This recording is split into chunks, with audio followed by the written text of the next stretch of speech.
into another edition of the Going Deep podcast and yet another crazy Wednesday here on the Built in Buffalo Podcast Network. I'm your host, as always, Kevin Massare, here with Kevin Siracuse. And we have some stuff to talk about today. We are going to bring you a nice mock draft that we've since postponed, probably till next week, unless something else crazy happens. And we have maybe some special guests on the show next week, but all that had to be put aside. All that had to be postponed. We'll get into it a little bit. I'm sure not going to do a full mock draft today, but we got to talk about the trading of Stefon Diggs. I know it happened this morning, so it has been a few hours since the news have broken. We're going to talk about the ramifications, what the Bills need to do, some of the cap specialties that we'll get into, as well as, well, is there another move to be made here? Is there a move to follow this Stefon Diggs? Kevin, how are you doing today? I'm pretty good, Kevin. I am still stunned that the Bills actually pulled off this trade. You know, this goes back a couple of years. This has been smoke. It's been a narrative for so long, especially from the outside world. All these guys from ESPN like Stephen A saying, I have sources that tell me that Stefon Diggs wants out of Buffalo. And all of us here, we're saying, stop looking for clickbait narratives. It's just off-season smoke. Stefon Diggs has said multiple times that he wants to be here. But then you see Stefon Diggs with his Twitter games, and he craves that attention. And it just got to be very, very toxic. And I still didn't think that the Bills were going to pull off this trade. And, you know, I've even had conversations with friends in general where people will be like, Kevin, what's going on with Stefon Diggs? Are we actually trading him? And I'll be like, don't believe whatever you read, because it's just the smoke. It's just people talking. There's not a lot going on in the offseason, so people look to create these narratives. And the main thing that I kept coming back to was there is way too much dead cap. I said that if the Bills trade Stefon Diggs, they will still be paying $31 million on the books. Well, the Bills sent Stefon Diggs to the Houston Texans today, and they actually increased what they're paying Stefon Diggs. Stefon Diggs was accounting for $27.8 million on the cap in 2024. Now there's a $31.1 million dead cap. And the fact that the Bills are paying Stefon Diggs to not be on the roster speaks volumes. So there's ramifications here, right? So there's cap ramifications and cash ramifications. We all like to remember the cap ramifications and forget about the cash. So the Bills actually save around $20 million in cash off of this, thus opening up a creative path where there's real cash to be spent on a signing bonus. So you can use that $20 million now any way you'd like that you are planning to pay the player in cash. Yes, you take a hit of $3 million, $3.3 million extra against your cap. However, you free up $28 million next year. So the Bills are somewhere around $30 million to the positive next year. That's what Josh Allen accounting for $60 million on the cap, which he'll absolutely be nowhere near that cap number. So the Bills will be actually a year earlier in my prediction of in cap freedom. They'll have about $50 to $60 million, $70 million even if they tighten some things up even more. The Bills have a fair amount of cap space. So what could that mean? The Bills could structure a deal, any deal that they'd want so far, and we can talk about what this means for the roster. But the Bills could structure any deal that they want to give them an upfront signing bonus, that cash that you would have paid Stefon Diggs anyways, and spread it out over the course of a 4 to 5 year deal. So there's much money to be going around here that Pagula had planned to pay. And I do believe the Bills will not cheapen and keep that money. I do think that there's something in store. They have about $3 million in cap space currently. They have about $10.2 million coming off in June 1st. And then a plethora next year that for instance, they started negative $50 million. Yes, the cap brought it down to negative 40 after the official announcement. However, they're about $70 million difference next year in cap space from where they started. And they'll still be moved to be made. Only two free agents really of note too, in Spencer Brown and Rasul Douglas. Other than that, the Bills don't have a ton of work to do. They'll have Gregory Rousseau on a 5th-year option next year as well. They can do something with that cap hit. So the Bills are in plenty good cap space and in cap freedom going forward, and that's without having to do anything with Von Miller yet. So the Bills have a couple of options of ways they can go with some of this newfound cap hit. Kevin, do you think there was a cap play here? Do you think this was a cap move? I've read a lot of things so far that are saying the Bills kind of just had a cap dump and got a 2nd-round pick in return. We've seen some of the values for some of these receivers and what they've been going for in more recent memory outside of A.J. Brown, who was in his prime at his young age and really only still demanded a 1st-round pick. I mean, you have Diggs getting more than just about every other receiver on the market. You had Elijah Moore was really a swap. You had Ridley going for a third and a fifth, Keenan Allen going for a fourth, Amari Cooper for a fifth, Cooks fifth and a sixth, Judy a fifth and a sixth. So at some point, the Bills received what they thought was a high second. This is a Vikings pick who, they're not returning many players. We'll see what happens to Justin Jefferson. But do you think this is a cap move? Like where are you at? Do you think they wanted a future pick? Do you think they called and said, hey, I want to pick this year? Like, how do you think this went down? I don't know. And I'm trying to figure out if the Bills thought that Stefon Diggs' attitude and his tweets were a bigger issue than we were led on to believe. Because for the last couple of years, again, it's been all this smoke from the national media. And we talk about Stefon Diggs' Twitter account. And even Diggs said, don't pay attention to my Twitter. Don't read my tweets. And Josh Allen would go out of his way to say how much he loves Diggs. But it's just very weird when I'm sure we've all seen it by now. But this tweet came out last night where RG3, Robert Griffin III, posted the other day a video talking about Josh Allen and Stefon Diggs. And this person said, does Josh Allen benefit from having a top-tier receiver? Yes. Is he essential to his success? No. And then Stefon Diggs said, you sure? Now, that was at 9 o'clock last night. 11 o'clock this morning, the Bills traded Stefon Diggs. Now, Brandon Beane said today that this is a move that accumulates over time. This wasn't something that happened overnight. I'm not trying to say that because Diggs tweeted that, the Bills said, let's get on the phone and ship this guy out of here. This has been in the works for a few weeks, but I'm wondering if Diggs was more of a locker room cancer than we were led on to believe. And I think it's careful with how we say that because Diggs was a great teammate. And I think he was a great guy and he did a lot of great things for the community. So I don't want to label him as a cancer. But again, the Bills are paying him $31 million to not be on the roster. That speaks volumes. Yeah, don't forget, Kevin, one correction, $31 million has already been paid. So the way the dead cap hit works is that's the money he's already been deposited into his account. So the Bills actually decided, instead of having that money spread out over the course of the remainder of his contract, they decided, I've already paid him that. Let's just take it off the books this year. So the biggest difference there is the Texans actually owe him a lot of money. The Texans actually took on his full contract. Thus why the Bills are freeing up $28 million next year. So in theory, the $31 million is already been paid to Stefon Diggs. So the Bills haven't and don't have decided they don't want to pay him another dime. So basically all the cap implications are that the Bills have to account for the fact that they paid him already. And the cap, thus when you trade him, it escalates to the moment you trade him. So they have to take all the $31 million they've signed on his new deal, and that it gets accounted for this year. However, all of the remainder of the money, which there's plenty of it, has to go to the Texans. So actually, they're on the hook for a large portion of the deal. And many people aren't thinking about that side of it. They're like, well, the Bills are eating $31 million. They're paying for his salary. They're not. This is money they've already paid him. The Texans are on the hook for a fair amount of money still.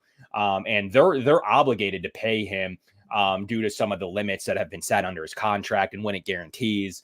So the Bills actually were in a position to get rid of that contract to the Texans. That's why, in my opinion, you could look at it as an outsider's perspective or even an insider's perspective that it's a cap dump because the Bills freed up a ton of money next year. And they're in a good position to not pay the guy another dime. So anything that they're accounting for on the cap this year is money that's already been paid to him in future years. In past years. So he is not owed another dollar by the Buffalo Bills. So they're just taking their medicine on something that's already been paid to the player. However, they determined that they do not want to stroke any more money to him. Hence the $20 million that's basically going to the Texans that they have to pay of the deal. So there's a cap ramification, $28 million freed, and $20 million in actual cash that the Bills are not paying. So realistically, there's a ton of money the Bills had expected, Terry Pagula and Brandon Beane, in real cash, had expected to pay Stefon Diggs this year and are not. So does that mean that they will make a move? It does seem to point that way, that another move could be following a move where they're saving actual cash and have the cap space in future years to boot. Because next year they're in great shape, and in 2 years, they're in really great shape. So there's a lot of maneuvering that can be done behind this. That another move that could be made. And Brandon Beane himself today referenced maybe there might be a move for a veteran and a rookie here coming up in the next month or so. And the roster is not needing to be set until September. I do believe him when he says something like that. And he's been known to go out and and actually trade for an in their prime receiver right before the draft in the name of Stefon Diggs. So will he do it again? Do you think there's a possibility of that? Are you expecting a follow-up move here, Kevin, or are you not in the camp that thinks that there's something, or are they just going to play it safe in the draft?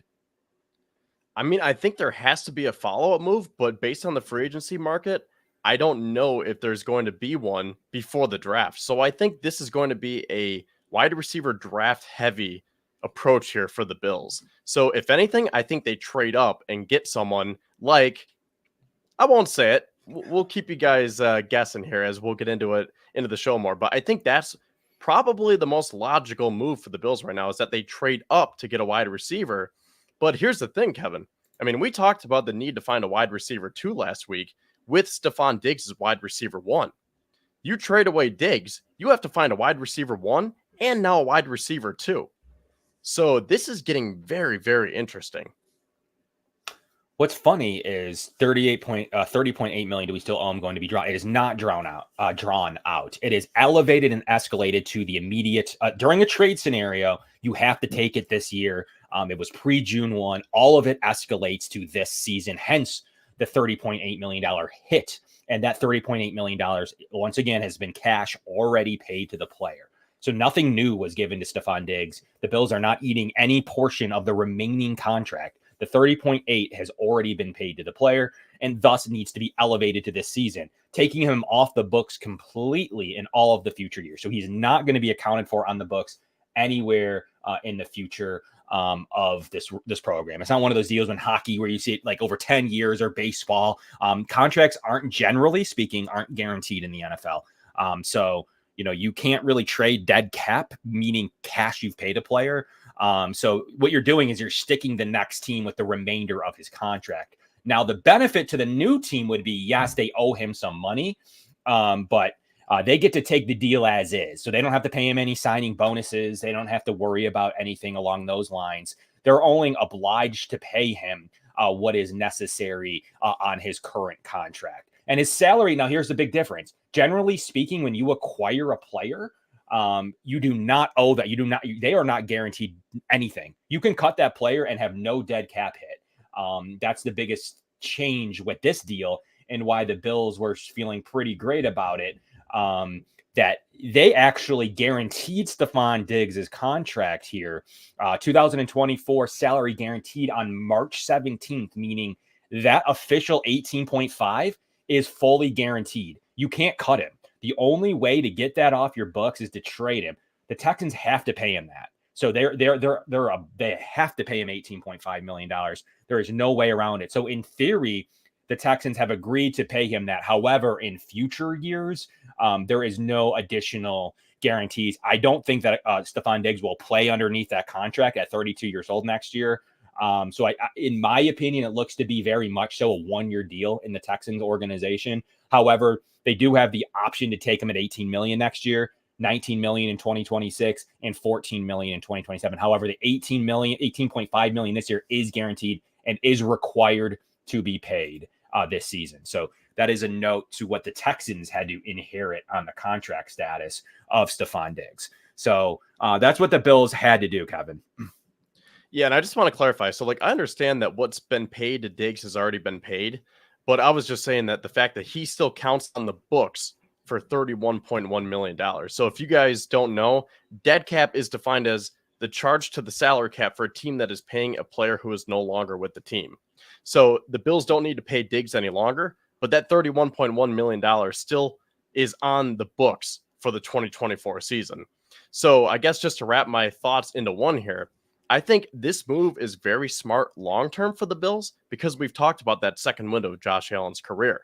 But for the short term, this one stings because, again, you are essentially paying $31 million for him to not be on the roster. And now you have to go find 2 receivers, not to mention the Bills also gave the Texans a couple of draft picks, and the Texans are a rising team in your conference.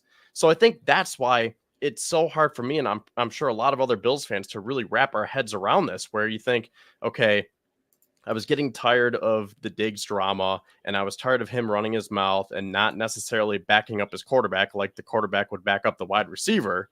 So I think everyone kind of realized that this has run its course, but just the contract details and the trade details make it a little bit harder to grasp. Yeah. So I think what's remembering of dead cap is it's always going to be that the cash that the player has deposited into his bank account. So you're going to have to pay him regardless of you trade him, keep him. You're going to have to pay at least the $28 million.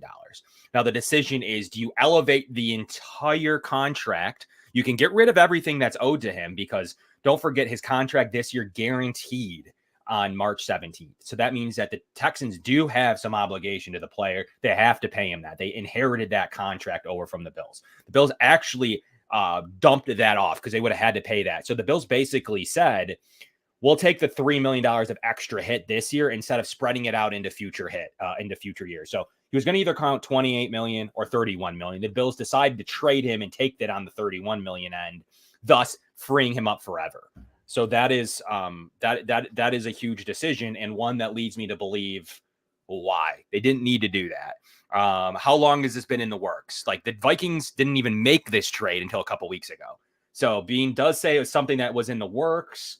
They didn't even have that pick yet. So it's possible that there were some exploratory calls at some point, and the Bills, quite frankly, probably hung up. They were probably looking for a second this year, if I was to assume how this trade went down. The Bills were like, if you don't have a top 60 pick, really doesn't behoove us much to trade him. Maybe the Texans even offered their pick around the middle of the 80s and said, hey, here's our third round pick. You don't have one. You want that? And those were like, that's just not high enough. What may have happened was a counter may have been in there. Let me send you our second next year then. How about that? The Bills may have been like, well, you're going to be good. I don't know. It's a future pick. It's going to be maybe in the 60s. That doesn't do a whole lot for us. Then they went ahead and made that Vikings trade. And the Bills may have felt better about a pick that could be in the top 40 next year. The Vikings don't have a quarterback. They're kind of revamping their roster a little bit. They lost Kirk Cousins. Who even knows what that entirety of that team looks like over there? They do have Aaron Jones. Trent Sherfield's actually their starting slot receiver right now.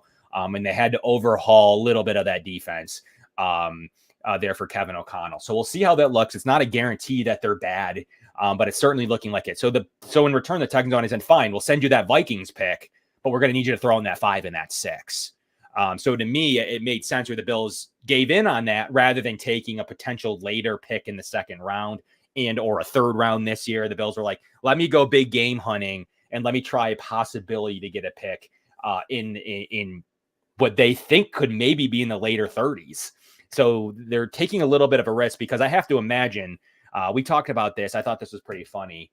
At what point were the Texans like, we're not taking Diggs. This deal is over. This deal's done if you don't include a 6th round pick this year. Like that is the biggest kicker to me. Like, did they at some point determine that they need a 6? It had to come from the Bills side saying, hey, we want that Vikings second, not your second. So we'll give you a 6 this year to kind of compensate the difference, right? Like, what do you think the deal is? Why the why the Texans were like, give me that 6th round pick 189 this year or no deal? Like, how do you think that transpired? That seems like a weird pick to have in a deal this magnitude. Yeah, and I'm wondering what other teams were involved because Bean said today that, teams have inquired for years about Diggs. And maybe I shouldn't say years, but he at least said that this has gone back a while where they're always answering the phone and teams will call and say, hey, is Diggs available? So I wonder if there were any other takers out there or if it was just the Texans. And I'm wondering what some potential other deals were. Like, what do we think? Is there another team that made sense for Diggs? Because I'm sure you could say any team would want a guy like Stefon Diggs. Yeah, like the Cowboys. Perfect example because of all the smoke there with Trayvon Diggs. So I really wonder if Brandon Beane was on the phone with any other GM, and I wonder what their proposals were.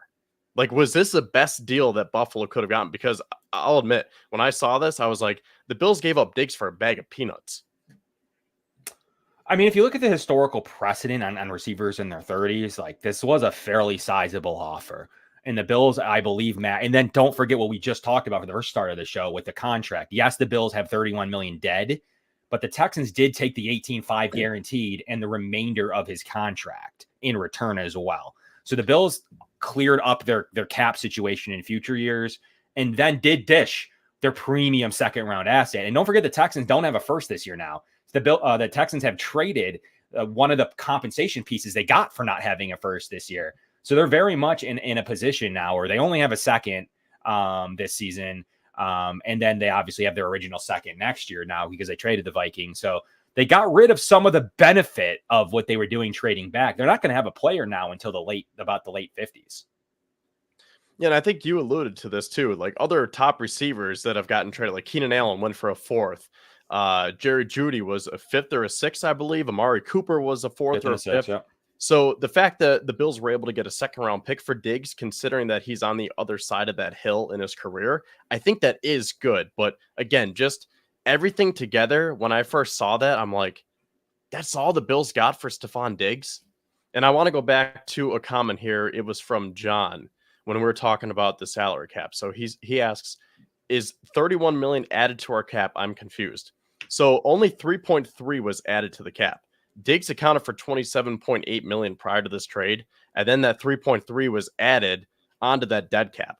So right now, Stefon Diggs accounts for $31.1 million on the Bills' 2024 salary cap. So Brandon Beane said today that they have roughly $3 million in cap space. Last week, when he spoke at the owners' meetings, he said that they had about 6 or 7 million. So that makes sense how the Bills lost out on that additional $3 million, which leaves them roughly at $3 million. And as Kevin said, they will get a little bit more than 10 million after June 1st from the Trey White release. And then obviously you have the draft class to account for. Yeah, luckily when it comes to the draft at the moment, the way that their draft picks state today, it's not going to count an incredible amount against the cap for their draft class. I got it at about $2.5 million against the cap for that. The way that why the draft class is so little is because the Bills are already accounting for salaries on their contracts. So you got guys, you only have 53 players that make your roster. So you're not going to get dinged for rostering 90 guys on your roster. The Bills have 62 active players. So the last players that in salary that they have making the roster, just based on purely their salary, not talent, you have like Andy Isabella, you have Eli Anku, you have Kingsley Jonathan. So those like fringe guys there, Balin Spector, they're each making about $1 million. So the way that works is the rookies that you're drafting in the 4th and the 5th, 6 rounds that the Bills have a lot of these picks, they make less than $1 million. So if they make the roster, all of those picks, the Bills have already accounting for cap space in the form of Kingsley, all those players that they'd be competing with in the form of DeMar Hamlin, Kingsley Jonathan, Darrington Evans, players like that at the back end of the roster who could very well be replaced in April. So a lot of people ask me, isn't the draft class going to cost 11 million? Spot-Check says 11 million. Yes, in theory, it costs 11 million. However, the Bills already have guys on their roster that have made the team salary-wise for $1 million a pop. So the draft picks are actually cheaper than the players you have accounted for on the cap. The exception being like your first round pick makes $2.5 million. So $1 million coupon that you have from like Balin Spector only costs you about $1.5 million for your first round pick. Your second round pick's only going to be about a couple $100,000, and everybody else cancels out because you're already accounting for them against the cap. So your draft class only counts, with all that being said, your draft class only counts about 2.5 to 2.7 in salary this season. So it doesn't cost a lot. So say that's the remaining cap, and then you need some money to maneuver. The 10.2 million coming from Trey White is completely free money. They can do whatever they want with that money. So that goes to be said that is there another veteran on the market that the Bills could be following and or trade target? Both seem to be probable options for the Bills. You have Tyler Boyd, a guy that come and be an immediate starter, a guy we've talked about on this show, right? Yeah, I mean, that's interesting now. I still don't think he necessarily fits because if you're trying to replace an outside boundary receiver, Tyler Boyd doesn't do it for me. But at this point, you just need bodies. Now, again, I think the Bills will do that through the draft. But I mean, before we get into that, let's talk about the free agency pool because there are some interesting names. And, you know, we have a lot of people in here tonight. Appreciate everyone. Make sure you subscribe to the channel. Follow us at Kevin Massare and at Kevin_Syracuse. But we want to hear from you guys. Are there any free agent wide receivers out there that you would be interested the Bills taking a flyer on? Someone like Michael Thomas. If you can get him for, let's just say, less than $5 million, I know he's injury prone, but Kevin, would you try Michael Thomas now that Stefon Diggs is gone? I mean, let me be clear. I am on the wide receiver train. It is full steam ahead. But just based on the numbers situation right now, would you be interested in someone like a Michael Thomas? Yeah, you have to think about this practically for a second here. Why April 3rd did Bean finally say, you know what? He said it in his press conference that the salary matched the potential of timing, all that kind of came together. But I do think there has to be a move following up. So Michael Thomas is somebody that I would consider who's been successful. He's been very good in his career. He's ran into some recent injury issues. He was very healthy prior to 2020, and then ran into some recent injuries since. He's on the little older end, so I'm not sure if he can still get it done. But a name that we've had in similar guys here as he's came in is Odell Beckham Jr. He's definitely a guy that could come in and be an immediate help for this offense as well. We've talked about Tyler Boyd. Could DJ Chark do anything in Buffalo? He's a guy that's been talked about a little bit. So there are still names to be had that I think are fairly decent, that aren't just fodder throwaway players like Trent Sherfield or lower. These are guys that have a lot of advantage and can do a lot of different things themselves. So someone that obviously I like Tyler Boyd. He's a guy that regardless of where he plays, the Bills just need bodies and they need really good usable players. Tyler Boyd has said to have a lot of interest in the free agency market. What do I think of Corey Davis? He's another name. I really like the way he plays. Will they go out and get a boundary speed guy in Marquez Valdez-Scantling? He's a guy we've seen make some bad plays and a guy we've seen make really great plays. What about Hunter Renfrow? Do they want a guy in the slot? Do they want Michael Gallup, a guy that has shown really good flashes in his career? Didn't put anything together this year really, and it did 400 yards in back-to-back seasons. Kind of put a little damper on what he's been able to do as a pro, but only 28 years old. And he's had some really productive seasons early on in his career with Dak Prescott. Could he be a name where the Bills follow around, Kevin? So do any of those guys jump out to you if you were to add somebody? Who's your favorite? I guess Michael Thomas, but I'm not paying more than $5 million. I mean, the Bills only have $3 million to work with. Now, I know that they'll get more from Trey White. And to someone's point here, it was Mike. He says, just be patient, wait for the draft, then watch for players getting released after that draft. So, I mean, the Bills signed Leonard Floyd and Poona Ford after the draft in June last year. And I think that's the best route here. We don't need to worry because the Bills shipped off Diggs. I think you attack the draft, do what you can, maybe get some UDFAs, and then say, okay, with this extra money from Trey White, let's go get Michael Thomas. Or maybe we can take a flyer on OBJ. Something like that. And a couple of other names that I'm seeing thrown around in here. People are talking about T. Higgins. Jeffrey asked, what would a T. Higgins trade cost? Round 1 and round 2. David says that he would love to go get Justin Jefferson. I mean, Justin Jefferson would be like the most expensive trade ever. T. Higgins is also going to cost a lot, but you're better with these details more than I am, Kevin. So, I mean, what would these trades even look like? So one benefit that a trader would have, just like when you're looking at, like, let's say Brian Burns, is the contract. So a team is going to say to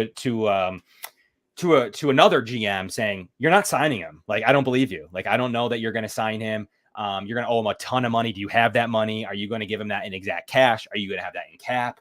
All the factors. So luckily speaking, with some of these guys, as you've seen with some franchise player in T. Higgins cases, they don't go for the most maximum compensation ever. Like, look at Snead from KC. They don't go for the largest amount of compensation ever. It's because you're going to owe him in actual cash. So, like, in theory, let's say the Bengals gave us a call. You could work something out in a future pick next year in the range of a third. I don't think it's crazy to assume that maybe with those double twos, you could trade one of those double twos next year for a receiver. Now, Justin Jefferson may be in the camp of like a 1 this year, a 1 next year. I mean, that would cost a little bit more than, say, a T. Higgins. But Brandon Ayuk is a name that hasn't been brought up that is jumps out to me because he's on a 5th-year option, makes about $14 million. You can have a new deal structured for him immediately. He's a really talented player. He would fit really well into this offense. And he would cost around, that's a tricky one because the same thing goes, he's been said to not have anything in store for him with the contract negotiation. San Fran said, wait, we do. He said, no, you didn't. So that's very remarkable situation there right now. And that could come in the form of a second I would assume would be the cost. Maybe to get him off their hands, you could just trade straight up pick 28 for one of those players. But I do think the Bills would probably rather use a future pick with they have more next year. They could fill some needs this year and still secure a future pick. The Diggs deal already is a precedent on the cost almost. He's at the higher end of what players have cost in recent memory. So I think it's very interesting to see what those picks could cost. But Kevin, it's going to be more about how much they're going to cost them in cap and cash and less about maybe that draft pick compensation. I don't think that part is as hard to overcome as how much that player wants going forward. So there are a couple of names, we've seen some names. I haven't heard anything about CD Lamb being thrown around, but maybe, but you have some really big names. Will Sutton, someone like Cortland Sutton hit the market too. Denver's been trading everybody in the last 12 months. So there's definitely some names that we don't even know about that has probably been exercised in a way of at least checking in to see where some of the price range would be. So I'd like to personally tackle a vet receiver as soon as possible. Do you stand there, or are you someone that's like, bring me to the draft and we'll figure it out in May or June? I think I'm on that side a little bit more, but I wouldn't be opposed to them trying to make a move now, because here's the thing. The Bills essentially have to draft for need right now. And that's something that Brandon Beane never likes to do. No. And that was one of my first thoughts this morning was, holy cow, the Bills are literally pinpointing where they want to go with this draft. They have to get a wide receiver in round 1 and maybe even round 2. So maybe Beane will have a corresponding move so that he doesn't necessarily have to go get that wide receiver. Now, we were talking last night. We planned out a full mock draft, and we were kicking around the idea of maybe taking Johnny Newton if he was there. Well, I think we would have an uproar if the Bills selected Johnny Newton at 28 when you have someone like Brian Thomas Jr. sitting there and Stefon Diggs is in Houston. Right. And like the Texans took a risk here too. They don't have a first round pick now this season. They don't pick until, like I said, with the trade back to the 42nd pick. They have the 42nd and the 59th pick. So far. They have the 89th, which is their original, and no 5th round pick. So they're certainly going all in off of a rookie year of CJ Stroud. We'll see if he can, continue to put that together. But part of the benefit was that 2nd round selection that they seem to be high from Minnesota next year that they have dealt now to the Bills. So they basically traded back in this draft, and for their compensation being for trading back to 42, they got Stefon Diggs out of it, and the Bills got the 2nd next year. So that's kind of what the Texans are going in for altogether. But yeah, there's been definitely some talks about Davante Adams. What's going on with him in LA or in Las Vegas? Are they going to do enough to keep him motivated and happy with Aiden O'Connell and Gardner Minshew? I'm not sure what they're going to do at their position either. Will Davante Adams stay happy throughout this situation? I seem to think that he could be a surprise trade candidate at his age and the similar guys of Stefon Diggs. One would say, Kevin, why would you trade Stefon Diggs for Davante Adams? That's just like kind of an even Stevens trade. Similarly, he's due about $17 million this season. So it seems pretty weird unless you really think that you really didn't want Diggs on your roster. Could be one of the reasons that you would ever entertain that kind of trade, especially when it comes to Davante Adams, because he has a sizable deal similar to what Diggs had. So it doesn't make a ton of sense.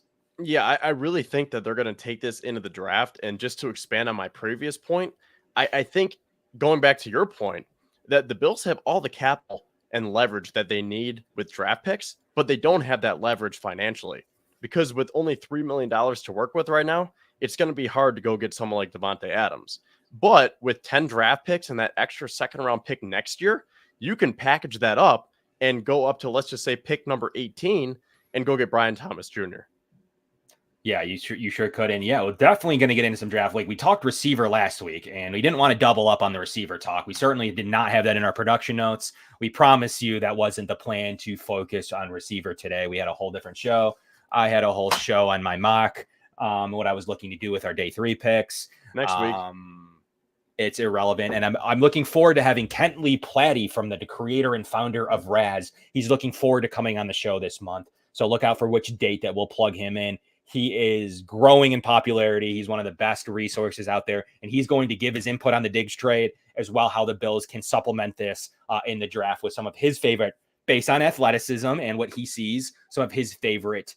So he's one of my favorite guests, and I always like to give his input. This year, I'm going to do him previous to the draft. Normally, I kind of have him on after so he can recap the Bills class. But this season, I'm going to have Kent Lee Platty, the founder of Raz, on the show. So that's going to be certainly pretty fun as he's grown in exponential popularity. And we used to have him on the show years ago prior to too many people jumping in on the Raz train. It's like 5 years ago. So he definitely always makes time for our show. So I'm pretty excited to get his input on where the Bills need to go here. But I mean, we're going to have to shift our attention to, kind of wrap up the free agent segment. Anything else you wanted to touch on before we start talking draft prospects? Anything else you want to touch on? Vets, trades, general strategy? Because I have two things that I wanted to ask. I'm sure you did. Joe Mixon and Josh Allen. I think we need to talk about this because I'm sure you saw that Joe Mixon said, he tweeted, "Oh, we got what we asked for. Thank you. Stefon Diggs is coming to Houston." And if you parallel that with what Brandon Beane said, he said that this has been something that's been in the works for a couple of weeks. So did Joe Mixon kind of, give away the bag there? I don't know if it was tampering or not, but apparently Joe Mixon has been recruiting Stefon Diggs to come down to Houston, and they were exchanging DMs with each other. And apparently Diggs said that he wanted out of Buffalo. So that's the rumor. You can check Joe Mixon's Twitter, but what are your thoughts on that, Kevin? I mean, do you think that those two correspond to each other, with Mixon saying that Diggs has been in communication with him for a couple of weeks saying that he wants out of Buffalo, and then Beane saying at his press conference today that they've been working on this trade for a few weeks? You saw him catching passes. I don't know if it was a charity event or what was going on. And I kind of took note of that. Like, that's strange. It's almost like the Bills are trying him out. I don't know why the Bills would ever really, that's a strange set of circumstances. Thus, so then you have essentially the Texans going out there and getting Joe Mixon from the Bengals in a technical trade because, they were going to cut him. And then I'm assuming, someone called them up and said, hey, we'll take him in a trade. So, when it comes to the whole kind of workload there on probably Kevin, if I'm being honest, I think Diggs loves a new challenge. I think that he wants the hottest young quarterback. Look, Kirk Cousins was pretty good at the time. Case Keenum is who he was playing with as well in Minnesota. And then you go into a young and hot, talented player in Josh Allen, and now a young and hot, talented player in CJ. I mean, it just seems to be like he's chasing the next team. He lives close by, good weather. So I think there's something to that, though. I would say they probably did have that discussion. Okay, and now we need to take a few minutes to talk about, bless you, Josh Allen and the relationship between Allen and Diggs. Because if we close this chapter, I think we need to do it justice by talking about these two. And I want to start by asking you, when do you think Josh Allen found out? Because Beane said today that Josh is on the West Coast. So he said that Josh probably woke up to the news. Now, I will say that Beane said that he told him, he didn't say specifically when, but apparently Beane has been in discussions with Josh Allen saying like, hey, this is in the works. It could potentially happen. So, I mean, can you imagine Josh Allen waking up this morning? Probably the same way that we did, where you look and you see Rappaport, Schefter, Aramirov, all these guys. Stefon Diggs gets traded to Houston. This one's tough for me. I just think the Beane and the Bills did not want to play their hand and act like Josh Allen had little say or no say. So I think Beane kind of had a crafted answer, because the last thing he wants to go on record saying is Josh Allen's like, yeah, get rid of him, or we don't get along, or he encouraged it, or was helping find suitors. You know what I mean? Like, none of that makes sense for the team and organization to give power like, that Aaron Rodgers is perceived to have. So at some point, I do think it just helps protect the player for us to have no idea what Josh did or didn't know. And I think that play is probably fairly smart. The last thing you want to do is be like, yeah, I've been talking to Josh about this over the last 3 weeks. Yeah. I just don't think that gets you anywhere. So I like the no answer there. And he's just waking up to the news. I guarantee you that that's probably not true. But how much he knew, or how much he encouraged it, or how much he didn't want it, I guess, we'll never really have any idea about going forward. And kind of like the biggest question is, how long do you think this has been in the works? Like, what about April 3rd at 11 a.m. made this trade happen? Like, I know Beane said it's been in the works, but it certainly doesn't seem like it with their offseason that they had. Maybe they were waiting for max compensation and felt like this was going to be the max they were going to get. But like, what's your guesstimate? I just think they would have approached things a little differently had they known they were going to make this move. Yeah, like that's what I'm trying to process. Like maybe a better question is what was Josh Allen's initial reaction when being said that this could be in the works? Like, hey, just to prepare you, we might be trading our number one wideout. Like, do you think Josh Allen was like, okay, I'm kind of tired of his attitude? Because this is a guy who said constantly, I love Steph like a brother. He's my bro. I'll do anything for him. Like Josh will go out of his way to defend Stefon Diggs. And I can't really say the same about Stefon Diggs going to bat for Josh Allen. So, I mean, was Josh just saying that? Because I think Josh is a straight shooter. I think he actually loves Stefon Diggs. But did he see it the way we saw it, where it was just like, all right, dude, like your act is getting old here. You're showing me up on national TV, throwing your arms up, walking out of the locker room. Okay, Bean, pull the trigger if it's the right move for the team. In a recent article just published a few hours ago by Ryan O'Halloran from the Buffalo News, he had some pretty interesting things to say that the Bills, he titled his article, Bills were ready to get out of the Stefon Diggs drama and business. And what he quoted he did research and quote one other executive. I don't blame them for doing that. Said the league executive a few minutes after the trade became official. I thought getting a second rounder for him is really good by Buffalo for a guy who's going to be 31 in November. All Carolina got for defensive end Brian Burns from the New York Giants, a hot and trendy defensive end, was a second and some swaps for him, and he's going to be 26.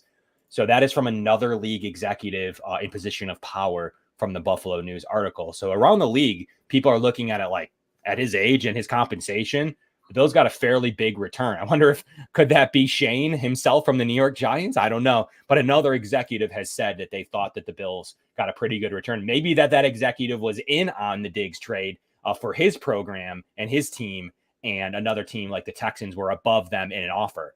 So that is a pretty cool note to hear what another totally unbiased toward the Texans or Bills had to say about this, about that. So does that ring any bells for you? Like that's pretty interesting to hear.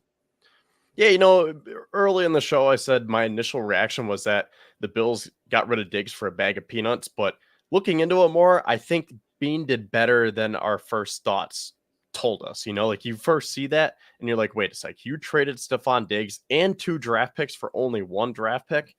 But when you think about it a little bit more, you're like, okay, I start to see why they wanted to make a move like this.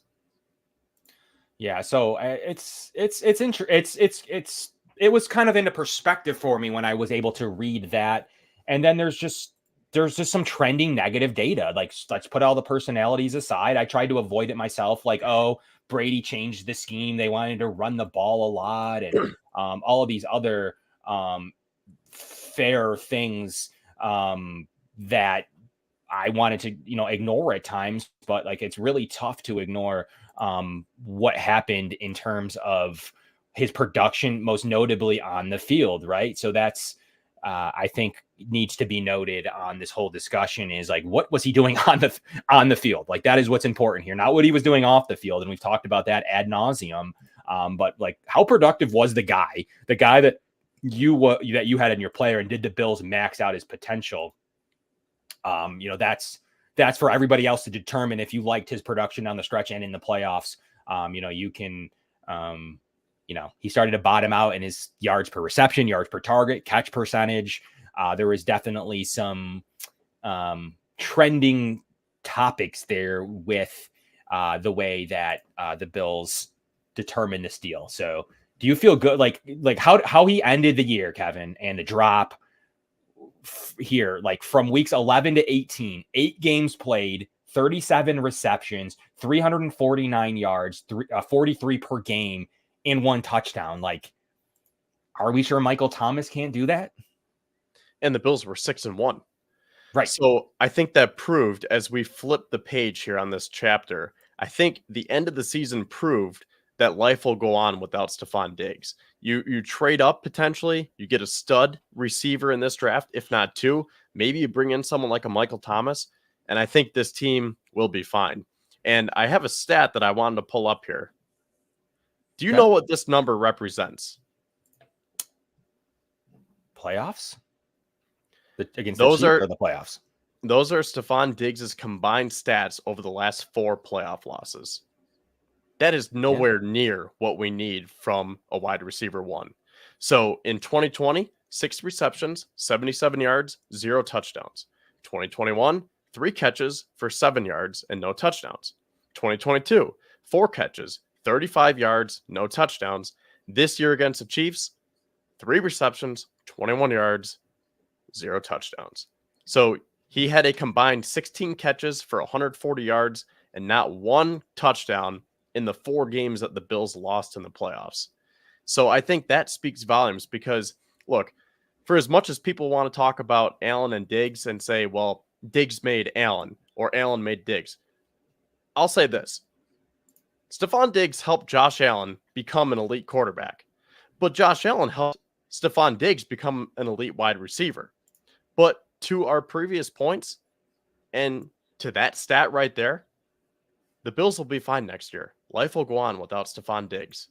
As much as it might sting today, like Brandon Beane said, I'm competitive and we're going for it because this is only April and the season starts in September. Actually, he had a quote here.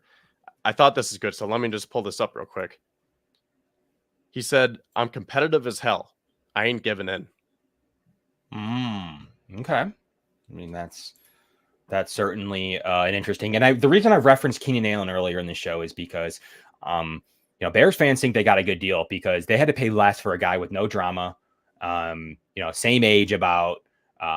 So in the last season, Keenan Allen, that is, played 4 less games, had 1 more catch, had more yards, and very similar production as Stefon Diggs. So they feel that they got a fair deal in his trade. So that's something to keep in mind, that there were plenty of people around the league that thought the Bills got a fair return.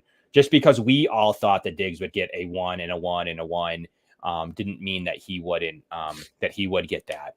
And I think the Athletic gave the Bills a B in their trade and a lot of extra cap space to be had for the Bills. So I got one more thing for you, Kev. Sure. So as you were talking, I was reading through the comments and I started thinking about this. Did you see Terry Pegula at the Sabres game last night? Yes, I did. So I saw that and I was like, wow, Pegula is actually at the game. Now, it was Jeff Skinner's 1000th game, so it was a ceremonial night. Okay, cool. Pegula hasn't shown his face in a while. And now it's starting to click. I wonder if he was in town because they knew this trade was coming for the Bills the next day. So, yeah, he was there for Jeff Skinner. The Sabres had a big win last night, yada, yada. But the next morning, your star wide receiver got traded. And don't think that Brandon Beane did this by himself. He had to get permission and talk it over with ownership and Terry Pegula. So now the dots are starting to connect for me. I wonder if Pegula was in town for, yes, the Sabres, for Jeff Skinner, but the main reason was because they knew this trade was coming. Yeah, it's possible. I think it was Jeff Skinner. I don't know what Pegula would need to be in town for in this instance. Like, obviously he has to sign off on it, but he can do that verbally. I think there's coincidence there, but it's possible that there's a reason that I don't know what he could do as long as Beane is here. I mean, it's conceivable that he would need to be here for some reason, but no one else is here. It's not like Josh is here and Terry wanted to show up for the team and in the locker room. Like, no one else is here though. So maybe he had to work through some financial stuff with Beane while he was in town, and it was good to see how much money they're saving and go over some of the figures, more the financial side. That's probable. But in terms of like needing him to sign off or be there or be officially present, he's handed off everything to Brandon Beane. Brandon Beane runs the entire football operation. He's essentially a football president. The only thing he may need approval for is if he wanted to fire Sean McDermott. Outside of that, I mean, Brandon Beane probably has the official say on everything outside of like a major deal. And I still don't think that that Pegula would ever shut him down if there was a deal to make the Bills better.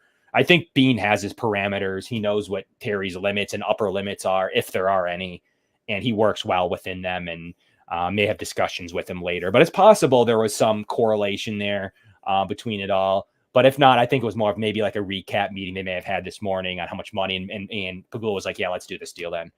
So I think there could have been some possibilities of that, more so than him needing to be there for any specific reason when it came to the Diggs signing off on the Diggs deal. And that leaves the Bills, Kevin, with Khalil Shakir, Curtis Samuel, Justin Shorter, I guess. Mac Hollins. Mac Hollins. Andy Isabella. I know a lot of people like there's some fans of the depth guys in KJ Hamler. Shavers is a special teamer, and Brian Thomas. The Bills will literally only have 8 receivers on the roster. There's going to be, quite frankly, 6 more on the roster. It just depends what level those 6 are going to be at going into free agency. So we have when $31 million isn't on the line. So he's already been paid that money. Like that money has already been into Diggs's pocket. So once again, dead cap is money that has already been paid to the player. It's not extra money that is owed to Diggs. The Bills just escalated it for accounting. The cap is accounting. The NFL says how much money you can spend as a team due to laws and rules and competitive advantage. This is what you can, and obviously income and how much money the league generates and the NFLPA, et cetera. But the league it's an accounting system. So basically 31 million is just the accounting purpose of Stefon Diggs. He did not pay any extra money. In fact, he saved money. He saved money off of this operation. So once again, the difference between $31.3 million on the cap, an accounting principle, it's dead cap. So a dead cap is not money that has been that needs to be paid to the player. It has already been paid by Terry Pegula in years past. So that's always something to remember. He is not owed another dime by the Buffalo Bills. Wasn't when he was traded.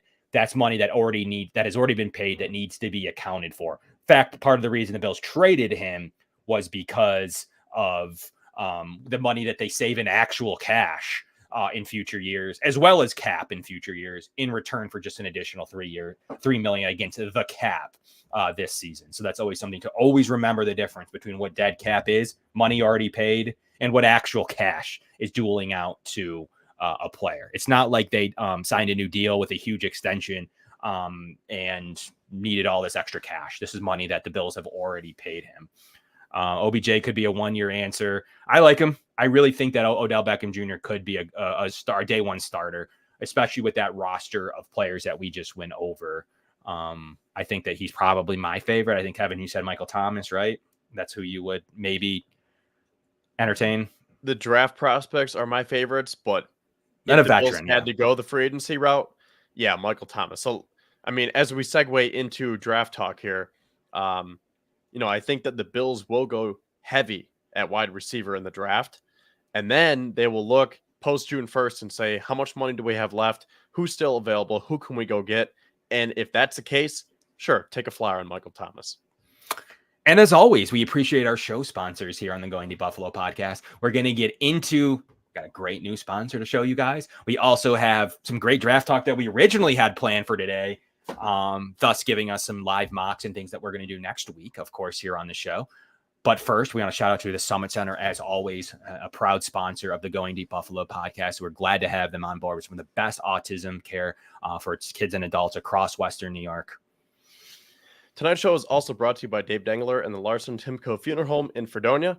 Larson-Timko Funeral Home, offering 100% fully guaranteed price and pre-arranged funeral plans with live streaming available.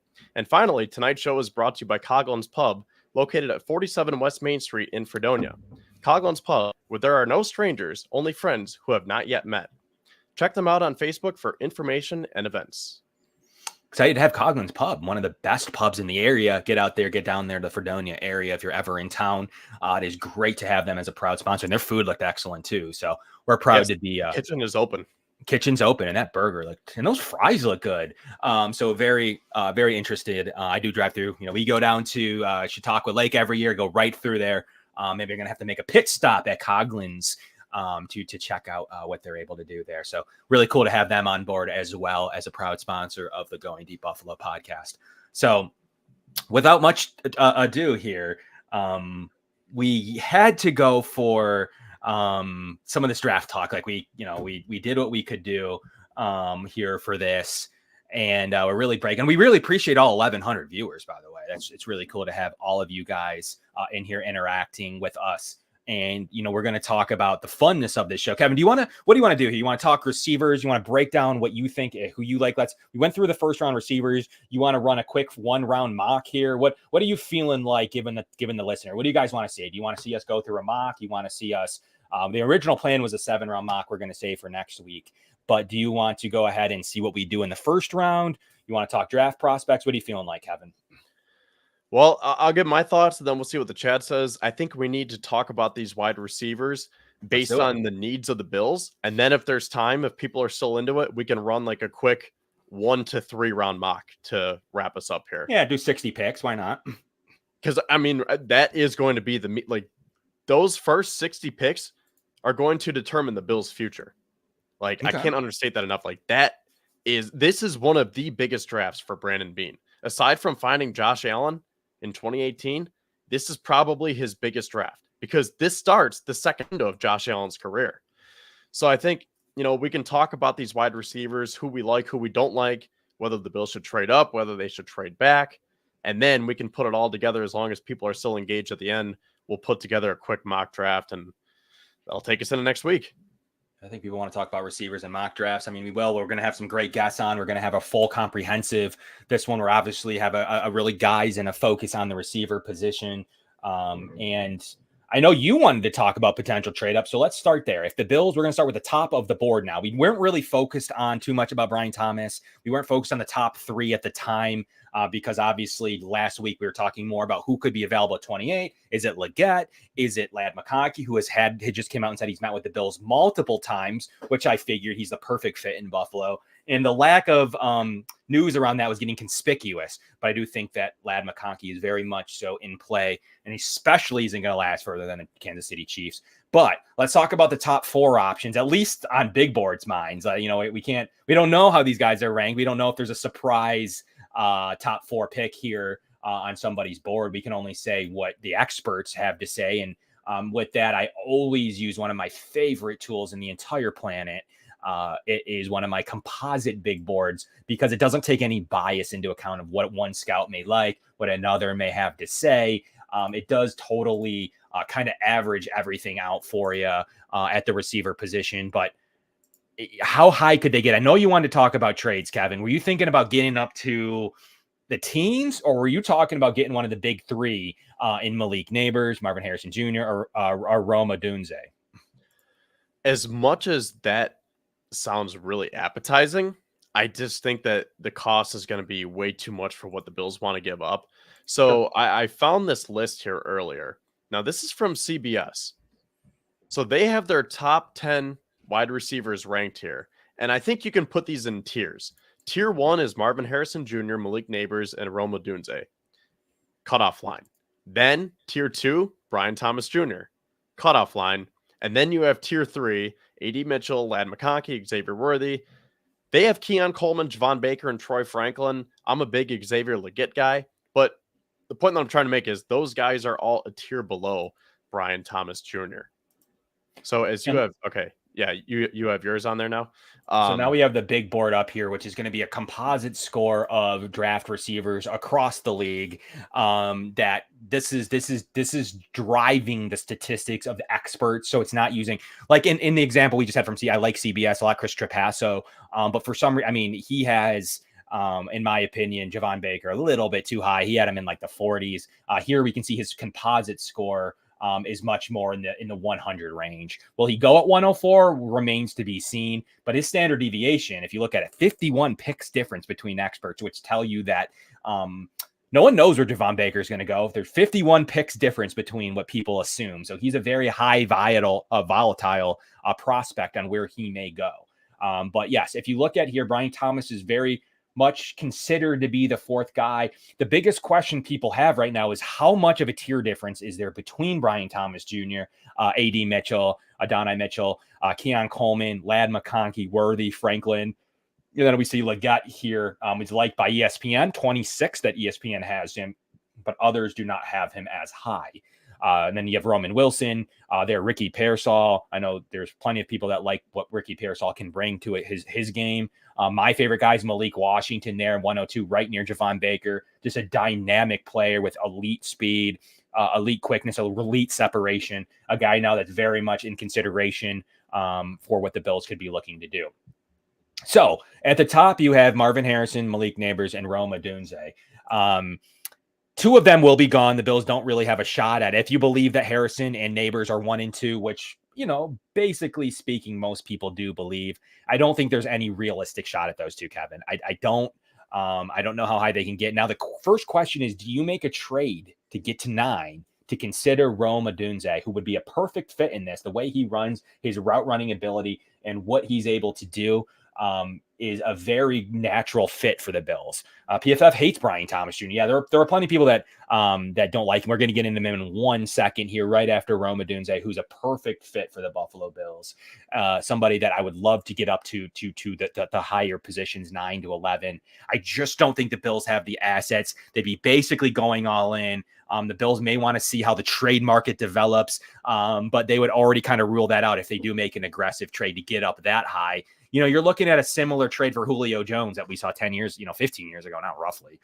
You're going to be giving up your 2 firsts. So this year, next year, you're going to be giving up a 2nd and probably a 4 in there as well. So is that enough to get a stud receiver in Odunze for you, Kevin? Or that's about the cost, roughly?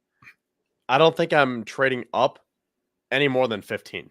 Okay. Like if Odunze falls to 15 or 16, I'm running to the phones to try to strike a deal. But I don't think the Bills can afford to trade up into the top 10 because, look what they're doing. They're trying to build that second window of Josh Allen's career. They saved all that cap space next year by trading Diggs today. Like, they are in such good shape in 2025 and beyond that I don't think that they're going to want to strip their draft class. And I think they're going to want to build properly. So if anything, I see them trading into the teens, but nothing higher. Okay. All right. I agree with you actually on this one. I don't see it happening. Is it a world that exists? I think we all have to acknowledge. There probably is. There probably is a world where the Bills are like, to a question here we had, will the Bills make a trade prior to the draft? I think that's possible. I think that there is a world that on draft night, they could see how the draft goes. They could see the cost to move up. They could compare all these things and say, heck, it would only cost me 1 pick in order to get a guy like Brandon Ayuk. Maybe that's more cost beneficial than 3 to 4 picks to get up to get Rome Odunze. So the Bills could make that determination. But let's say they don't. Let's say they say, I'm not feeling it. I'm not feeling the values in paying that player. What's it going to cost to go get Rome? I think they're going to explore it and realize that they just can't release 4 of these assets when part of the reason was to stockpile these assets. It doesn't really sound like that is a possibility to me. So I am with you. So I think we are both in agreement here on the top 3 receivers. I don't even think Neighbors or Harrison are very realistic at all. And the off chance they could make something for Odunze, he is a perfect fit. He's a game changer. He's a guy that probably is going to be really good. I don't have much negative to say about Rome Odunze. I think that he's going to do everything you're looking for him to do and more. He's a studly receiver, 6'3", 212. I don't think he's lower than 12 on anybody's big board. So you're getting a talented player there. And it would make sense if the Bills do determine that they think they want to trade 3 to 4 to 5 assets to go get him. There is a world that makes sense. I don't think they'll be there. Kevin doesn't think they'll be there, but I do think that would it be that shocking? Ultimately, no, it wouldn't, to go out and acquire a true number 1 receiver. Put it this way. The only guy that I see the Bills trading up for and who I think makes sense based on those tiers that I rank them with is Brian Thomas Jr. So if he is there from 15 to 20, and especially if he slips past 20, I think that is the guy based on if Brandon Beane actually likes him. Like, let's say he likes him like he did Kyer Elam or Dalton Kincaid. Beane gets antsy. He gets anxious. I think you trade up for Brian Thomas Jr. Past BTJ, I'm not trading up for A.D. Mitchell. I'm not trading up for Troy Franklin. I'm not trading up for Ladd McConkey. So I think it only makes sense that if the Bills are going to trade up for a wide receiver, it's Brian Thomas Jr. Okay, there you have it. And Brian Thomas, he's an interesting prospect because he's a one-year wonder by many regards. He's a big, tall, talented physical receiver. Some of the knocks about him are, does he use that physicality as much as he could, or does he just rely on that pure athleticism? That's part of the issue. He's had a negative WAR last in 2022 before really boosting and booming in 2023. So that is Something to remember that if you like those 1-year receivers, he had a really good 1 year, but how much better than league average is he with his talent and production? That's going to be the big determination that teams are going to have to kind of break down from a cost benefit analysis of having to trade up. I would have zero issues with him if that was the pick. How high will I go? That remains to be seen. Kevin, you would go all the way up to 16, so you're essentially trading your first and second round picks for him. Well, that's the thing. I mean, you got to be careful with how high you go, but like, let's just say he slips to 20. I would go up to 20, and then I would just have to see what the compensation is for like that 16 to 19 range. Yeah, I still think that's about a 2. Still think that's about a 2. Just because of how late the Bills' first round pick is. Don't forget they don't have a pick in the early 20s. So, if you kind of just use a basics of a trade value chart, it's still fairly accurate to at least look at. The Bills pick is worth about $660 on the Jimmy Johnson trade. And if you're trying to get up to, I don't know, let's just say the Rams at pick 19, they're $875. So you're talking about about 225 points, which is a top of the 3. The Bills have a late 2. So you essentially could get up to 960 in points. You could get up to the 17th overall pick with a 1 and a 2. Before you really drop much lower than that compensation, it's possible that you just saw what a trade was. The Texans dropping back a bunch of picks and only receiving a next year second in return. So it's possible the Bills could utilize one of those next year second to get up maybe to 22, 20, 21 at some point. That would be allowed if they want to hold on to their 2 this year. But ultimately speaking, it's going to take them a 2 really to get up from pick 16 to pick 16, 17 all the way to like pick 22 is going to cost you essentially that. At what point do the Bills swing the trigger, Kevin? I think it's more at that 4. So at what point will someone accept that 4? That's probably only around pick 25, 24 to 25. And I think that's where I would be more comfortable if he is the guy. So you're saying that would be pick 28 this year and then the second round pick that they acquired today from Diggs? Correct. If you want to get up into like pick 20. Yeah. And like, I think I'm still hesitant about giving up next year's first round pick. So that's why I'm saying you just have to be careful with the compensation, because to all the facts that we laid out here and the reasonings tonight, the Bills are totally building for 2025 and beyond, and obviously 2024 too. But I don't think they want to strip that. So I think whatever they can get for pick 28, the second round pick next year, and then if they want to throw in one of their day 3 picks because they still have a plethora of those, then do it. I mean, someone like Pittsburgh is sitting at 20. I could see them trying to go get Brian Thomas Jr. Miami, you don't want to trade with a divisional opponent. Philadelphia, you mentioned them. I could see that. And then, Minnesota, Dallas, Green Bay, the Bills have relationships with those guys, trading with them in the past. So yeah, like if they were to trade, let's just say they wanted to move up to 16 to try to get Brian Thomas Jr. before someone like Seattle could, or Jacksonville. I don't think Jacksonville would want another receiver. Cincinnati's there at 18. The Rams are there at 19. I don't know. I just think that would still be too much. So yeah. I think it's 20 and below. There's some comments. PFS says he's a lesser version of MVS. That's rough. You could just go get MVS.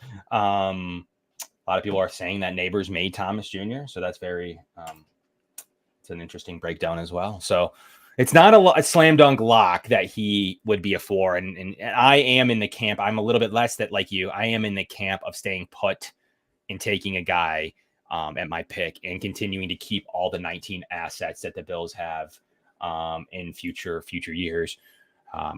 Being in polls have worked out deals in the past. I mean, once again, it's going to cost a 1, a 2, and a 4. I mean, it just is too much to get up to where the Bears are picking to get Rome Odunze, if he's even available. Yeah, at 9. Yeah, that's just so hefty. 1, 1, 2, 4. So you could pretty much kiss your drafts goodbye. They don't have a 3. So you'd essentially come away with Rome Odunze and 1 second next year. I mean, they can't do it. It's just too much. It's just too much. They'd have to be pretty much assured he's Jamar Chase or better or the same to make a deal like that. And I still think the Bills would probably like more of the sure thing and not have to take as much asset and risk with like a Brandon Ayuk if they're going to do something crazy like that. And then still keep the assets as well. So I just don't see it getting denied unless the deal was super lucrative. And I just coming out from 28, I can't see it being super lucrative. I could see getting up to 18 being super lucrative, but as we're talking about here, how much do they even like Brian Thomas over? They may have Ladd McConkey or Xavier Legette ranked higher. Just because some boards don't doesn't mean the Bills do. I believe that. So we're really not 100% sure who sits in the receiver 4 position for the Buffalo Bills. It's by consensus usually Brian Thomas, but it's certainly not assured a big thing. Like if you look at here, the Ringer has them 25th and 26th, essentially no Ladd McConkey 27th. There's essentially no difference when you ask the Ringer on who is the number 1 receiver there that you can number 4 receiver, in the order of the pecking order there. So there's some sites do not think that there's a very big difference between some of those players. And I tend to be in that camp where maybe I would prefer him a little bit, but ultimately I don't prefer him as a second round pick more than I do one of those other choices. So as you continue to move down the board, I guess, quote unquote, move down the board, we got guys we talked about last week a little bit in AD Mitchell, Keon Coleman, Ladd McConkey, Xavier Worthy, Troy Franklin, Legette, Wilson, Jalen Polk. The Bills have said to be interested in Devontae Walker. He's looking more and more like a second round pick for sure. Maybe even the third. I like guys like Malik Washington. There's definitely been some good film on Jamari Thrash, as well as Johnny Wilson has had some moments. You got Rice and Cowing. So there's definitely some deep players to go here. How late will the Bills go? Are you in the camp that the Bills are now mandated essentially to take a receiver in the top 60, right? You're in that camp. Yeah, I mean, you essentially have to, because again, they have to find 2 wide receivers, one to replace Stefon Diggs, and then one to be that quote unquote wide receiver 2 that we've been talking about all offseason. So sure, you can find a gem on day 3 like they did with Khalil Shakir.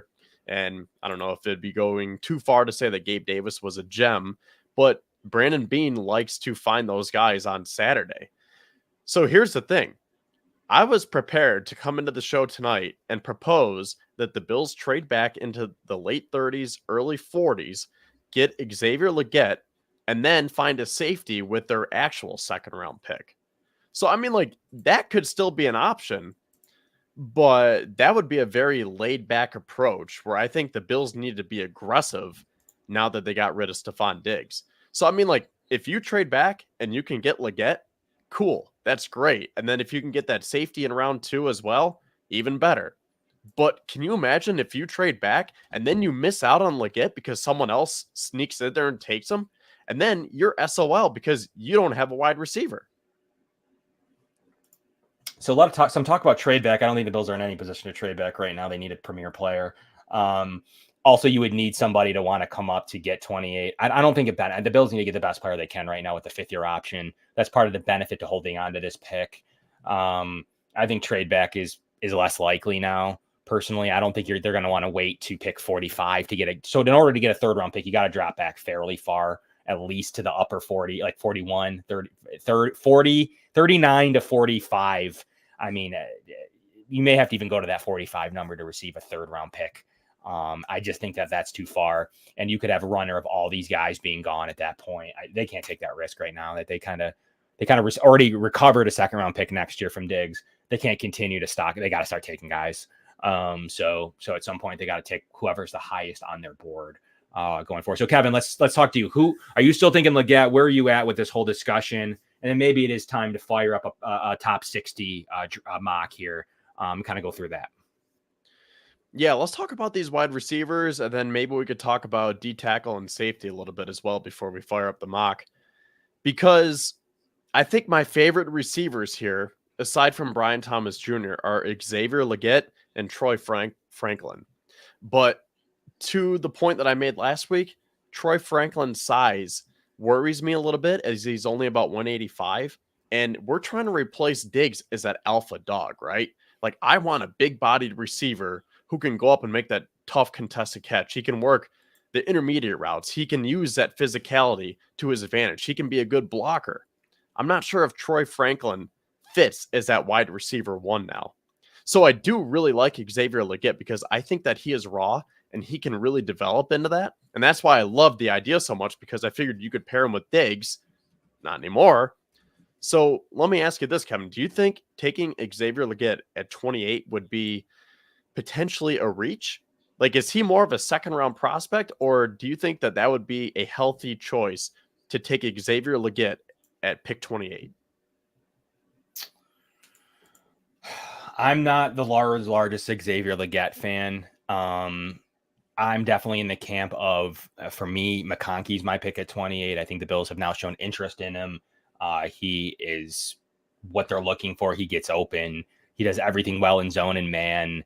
His reception rate's great. His coverage, slippiness is strong. I just don't think I ever have one of those guys above him right now.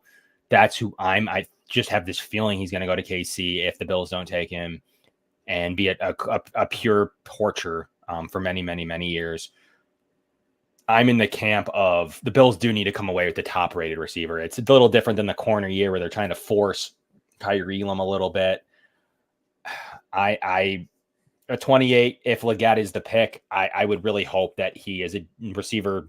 I mean, essentially receiver one at this point from day one. So it's tough to say because all these years we've been looking for a receiver too. And now the Bills have to look for both.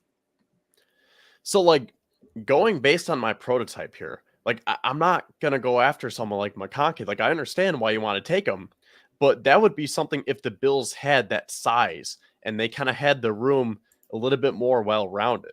But now if you strip it of Diggs and you have Lad McConkey, like, is he supposed to be a wide receiver one? Like, I think that McConkey is a nice supplement, but that's why it gets tricky. Like Xavier Worthy, he's crossed off my list. I'm not going to have a 160-pound guy walk in and say, hey, you're Stefon Diggs' replacement as wide receiver one.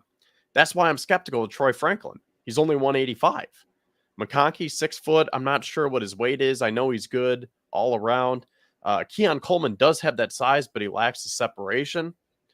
So that's why it gets very tricky. And I keep coming back to you either trade up for Brian Thomas Jr., you stay put and get Xavier Legette, or if you really want to risk it, you trade back. But that's getting a little bit too pushy based on the trade that happened today. So I think my top 2 targets are Brian Thomas Jr. and Xavier Legette.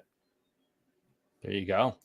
I agree. Like I like Lad McConkey is one of my is my tie. And then I think that Worthy does present some challenges to defenses that the Bills would be looking for. His speed, his separation ability, his return ability, his catch percentage in terms of drops. Do check all the boxes. As much as I don't want a burner type of player, he could be very interesting here for the Buffalo Bills. And the more you just keep pointing to a receiver, needing a receiver one, like the more I think the Bills are going to look for the best possible player, and rather that to fit a role, I think they're going to go with truly who they think is going to be the best boundary receiver for 5 to 10 years. So I think that they'll also be considering that over a certain style of receiver. So we'll see how much that matters. And yeah, there's much discussion about McConkey having the same profile as Garrett Wilson. So pretty much checks the boxes with all that being said.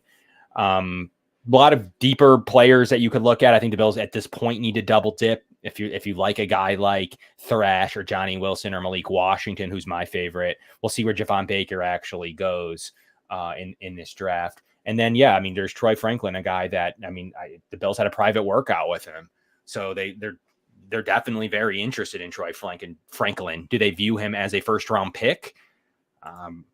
Maybe he is the guy the Bills would have as a receiver. We don't really know. It could be Thomas Jr. It could be A.D. Mitchell. It could be Ladd. It could be Worthy or Franklin. It could be Legette. We really don't know who's the number 4 receiver on teams' boards, let alone the Buffalo Bills board. So it could be Troy Franklin. They like him. I'm glad you brought up A.D. Mitchell because I didn't talk about him yet because I was going based on the prototypical size. Now, sure. I think A.D. Mitchell has what we're looking for here, but the fact that he admits that he takes plays off and he could have lazy route running, that scares me because the Bills essentially got rid of a diva with Stefon Diggs. And if you have a guy that's coming in saying like, yeah, I only play when I want to, That screams diva to me. So why would you replace a diva with another diva? And maybe I shouldn't classify him as a diva just now, but I'm skeptical on AD Mitchell, and that's why he's not that high on my board. Just anything specific, just work ethic. What specifically jumps out the most to you about AD? Yeah, basically. And like, I don't know him that well to be able to say that he doesn't put the work in, but just the fact that some of his routes might get lazy, that has like that diva mentality where he might be like have that personality where he's like, show me the money. I'm only going to perform when I want to. And then once you pay me, I'm not going to perform. I get skeptical with that stuff. And I think the Bills do too. So I'm not sure if you're trying to replace Stefon Diggs. I'm not sure if AD Mitchell is the guy for that. I will say, seems like he's a very good route runner, has good separation, good size. I mean, would you agree with those takes on him? Like football wise, like he does seem to have it. It's just, does he have it 100% of the time? Right. I mean, the funny part is it's to this point now, is it time to talk about other positions? Like at some point, the Bills, maybe he's not better than some of those players, some other positions, but when will need take over? I mean, they can't just keep neglecting them. At some point, you have to do something there. The Bill scouts are around the clock. They have to be. Like the Bill scouts have got to be diving into these players. And maybe one comes to them and says, trade everything you have for Roma Dunze. And Brandon Beane's convinced and they make that move. Or Brian Thomas, make sure you secure him. I mean, sure, that's what their job is right now officially, to really dive in on these guys. And I think at the moment, I'm for sure they're double dipping. Do you think so? Now, when you say double dipping, do you think that they double dip as in first round, second round, third round, or like within the top 60 and then again on Saturday? I think they double dip. 2 high picks. I don't know about 1 and 2. Oh. 1 and 4. I mean, they don't have a 3, so 1 and 4. But I wouldn't be overly, and if they don't make a move before the draft, I would not be shocked.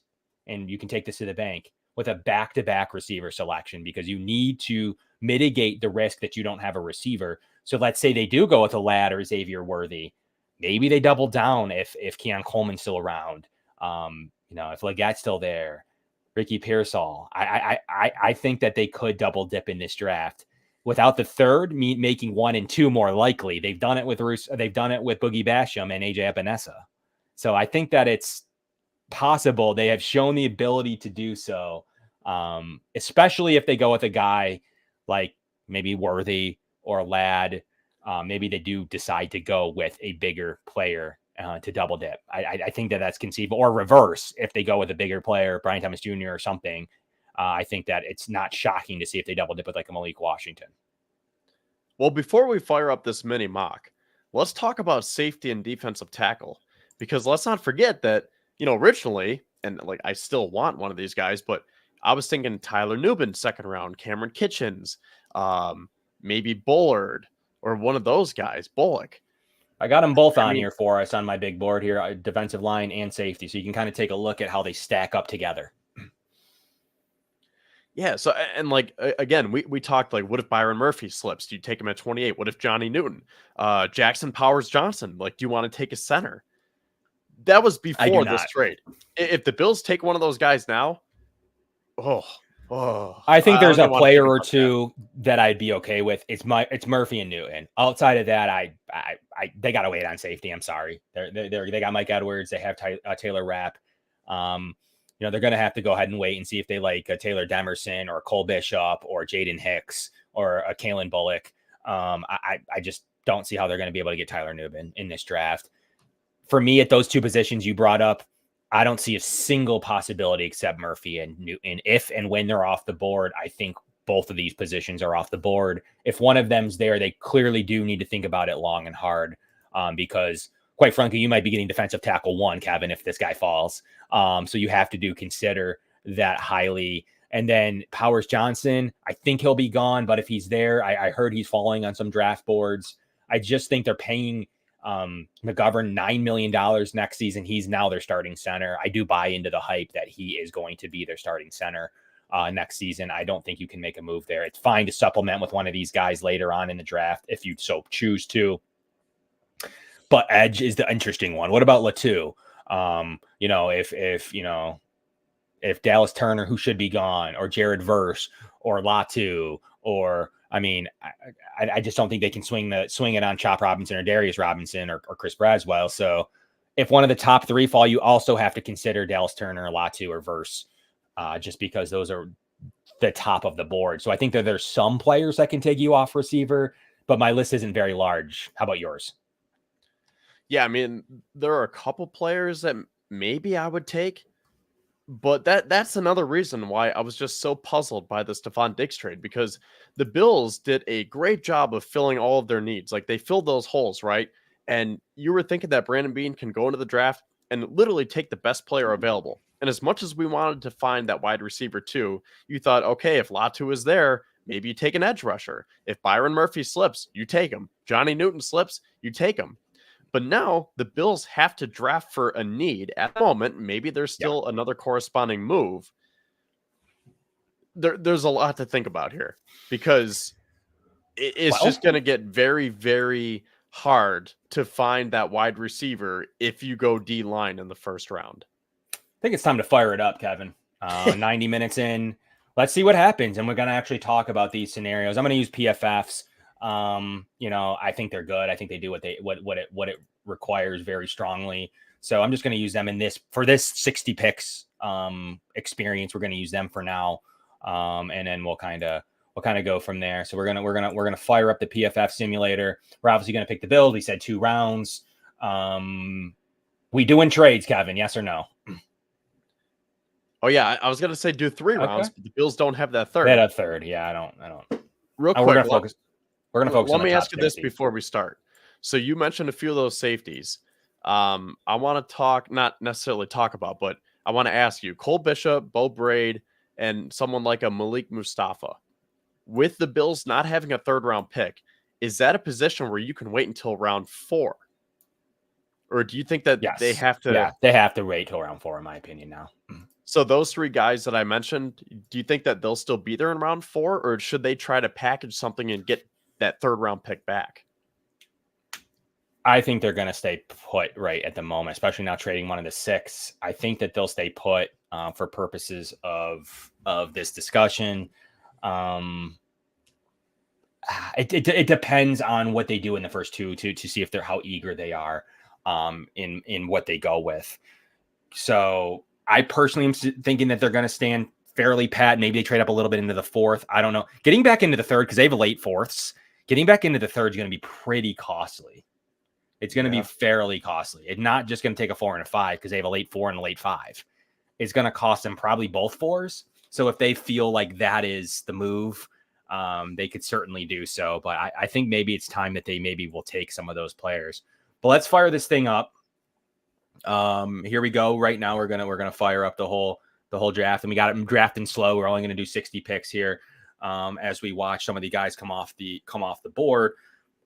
So are you considering a trade up into the top 20, Kevin? Or are we or no? If Brian Thomas is there past pick 20, I say we make the move to go up. Okay. So you had Adunze go 6, so it wouldn't even be tempting for the Bills to come up in these situations because there's Dallas Turner, a potential target for the Bills. So right now there's, Brock Bowers gone. So right now there'd be no real encouragement to wow, they got Jaden Daniels at 11. That's very interesting. Latu's off the board for the Bills. So a lot of the Cooper DeJean could be intriguing. So a lot of the guys, and there's Murphy. So a lot of the guys the Bills may not want to take at receiver there's Johnny Newton. So basically receiver is the pretty heavy position here for the Bills. So we'll just pause it here in the top at the 18th pick. And kind of recap. I'm not sure why Jaden Daniels went, fairly down the board. We don't see McCarthy at all either. So one of these guys is definitely going to get pushed down when McCarthy goes.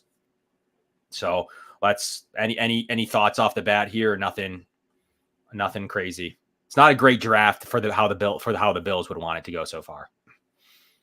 Brian Thomas is there, right? He's still there at the moment. Okay. So are we thinking about moving up here? Like, would you try to move up?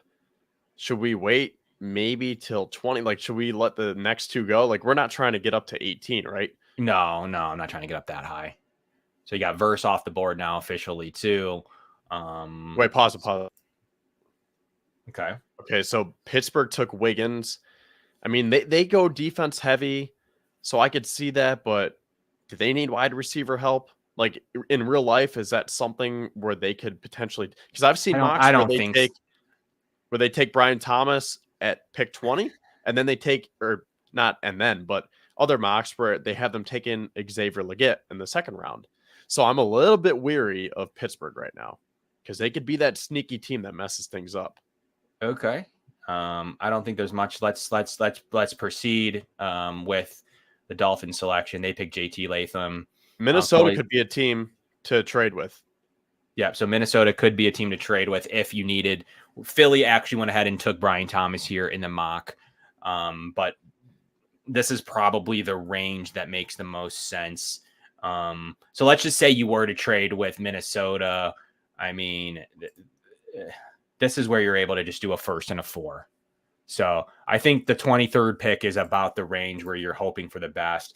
You know, you may even be able to get away with lesser compensation. So this is an appropriate style here for the Bills. So let's just play it. You want to just play it out here at this point?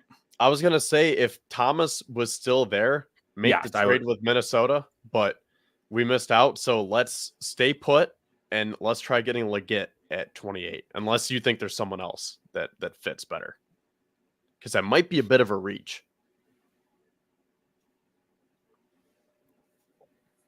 So Powers Johnson and Newman went runner. So there's really no encouraging. McCarthy's still here, but there's really no crazy player to me that like the Bills would consider over a receiver now. Now you have A.D. Mitchell still here, you have Ladd still here, and obviously you have lower down you have like Franklin and obviously Leggett. PFF does not have him as highly. So, what would the Bills do in this situation if, is it A.D. Mitchell? What are you thinking here? Are you thinking Leggett? I mean, were you thinking Ladd? So here's kind of the board. Leggett 63 here at PFF for, they're not someone that's overly high on him. But what are you thinking? I mean, I think receiver is definitely the pick though. I think we have to go receiver. I like Leggett, but it seems like it could be a reach. But if you try to be too picky with it, your guy's going to be gone. So it seems like the pick would be Mitchell based on the board. I know you're a Ladd guy. Like, would you take McConkey here? Because I'll say this right now. Like, I do not want Ladd McConkey here as like the potential wide receiver 1 replacement, unless you can get someone like Xavier Leggett to pair with him. Yeah, I mean, it's definitely going to be a consider for me. I would take for my decision. I'm taking Ladd here for sure. The Bills have met with him twice now. I think he's a day 1 starter. He's definitely a boundary receiver. He's going to be dominant with Josh Allen. What you'd consider him receiver 1, receiver 2, it doesn't really overly matter. But for purposes of this discussion, I would pick McConkey here. Yes, if the board went to this way. Before I say who I would pick, just go to the defense, just out of curiosity. I want to see who's available. At what defensive spot? Just all of them. I mean, you can't. You can't do all defense at once. You can. I can manually select all the defensive players. But what are you thinking? So here is your board for defensive play. I mean, there's nothing that. No, yeah. So my pick, I think, would be Xavier Leggett because I think it was Mike who said it, but PFF does not. Or no, PFF didn't like Brian Thomas. I'm not sure if PFF likes Xavier Leggett, but I do know that guys with these freak physical traits tend to rise on boards as we get closer to draft night. So I really don't think that Leggett's going to be picked around pick 60, and I think you will see his stock continue to rise. I say based on that, where Millie said we need size, I do not think that A.D. Mitchell is a pick. I'm going to say that Xavier Leggett is my guy here. So you say McConkey, I say Leggett. Let's see what the chat says. Yeah, we definitely be interested to see what everybody has to say. It seems to be a mixed bag. There's definitely some AD Mitchell. I think the thing to remember about height is Ladd's around 6 and Legat's around 6'1". So it's not a huge height difference there on those two individual players. And what's the weight difference? I would envision it's nothing crazy, but let's see. So 227 is what they say Legat weighs. Let's see what he weighed in at the combine. I've looked at so many prospects. I don't have all their weights memorized at the moment, but 221 for him at the combine. 6'1", 221 for Legat. Yes. Yep. Okay. And what's McConkey? And he's about 5'11" and 10 inches, and we'll have to pull his weight now. Is this accurate here? 221 to 186. Yep, 186. I got to go with the size here. I'm saying Legat. There was one other comment that I was going to pull up here. Something I was going to say. Oh, Troy Franklin. Would anyone want Troy Franklin? The Bills might more than we do. I haven't seen anybody call for. I don't hear anybody really discussing that at the moment, but I think that it's more likely than we're talking about. Yes, probably. To be fair. Okay, let me pull up, if we have time. Let me just pull up a couple of scouting reports real quick. We got a minute or two. I mean, we only have 2 picks here, so yeah. What are you looking for from them?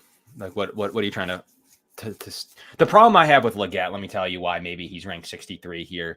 His issues against zone. Like to me, I have an issue with the Bills are going to see a lot of too high. He's just not proven to be able to dominate in zone.